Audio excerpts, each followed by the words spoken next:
Alright, tonight we've got a Princeton amp. This is a DripEdge black line, as they call it. It's from 1968. Real deal. Very cool green jewel light.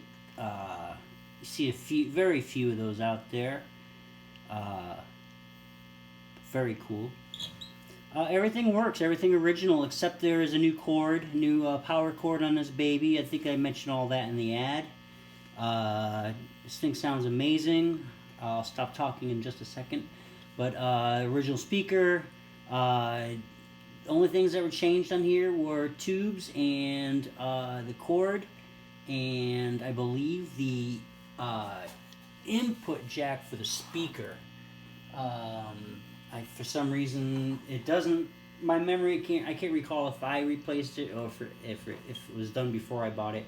I bought this thing in, I think it was 2007 or 8. Can't recall exactly. Well, anyway, let's get to it. I'm playing through a Stratocaster. I'm going to start off on the bridge pickup, then I'll go to between the bridge and the middle. Then I'll go to the middle, then I'll go between the middle neck, and then I'll go to the neck. Alright, I'll just be noodling away, not really playing anything for serious. And, yeah, I'm selling my gear because of arthritis, so you will hear it in my playing, so forgive that. Well, anyway, here we go. Everything, by the way, I'm not sure if you can see it in the video, but volume is on 10. Treble is on 10, and the bass is on 10, and the tremolo is off. Not off, but on minimum, so you can't hear it.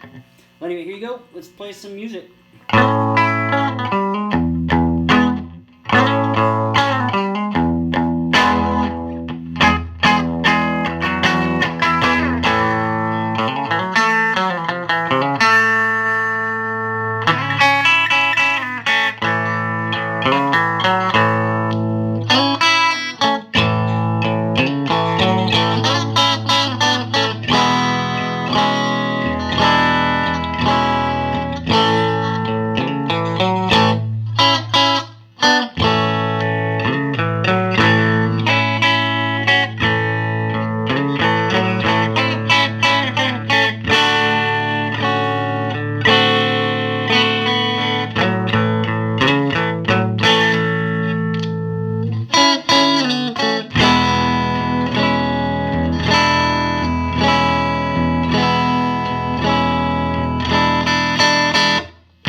By the way, the Stratocaster is also dimed. All the settings are on 10.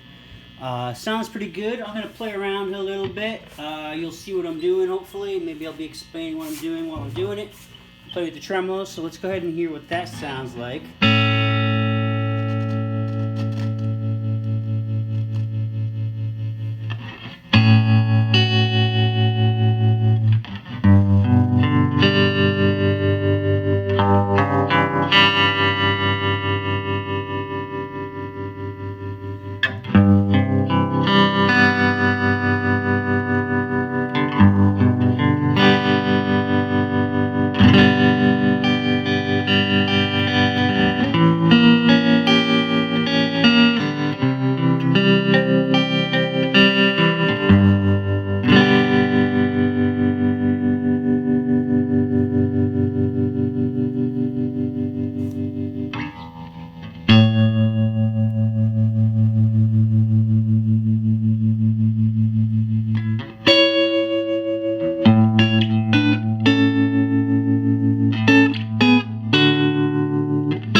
Princeton 1968 Princeton amp. No reverb on board, so it's a slightly different circuit than the one with reverb. So people really search for these. So here you go. A great example of it.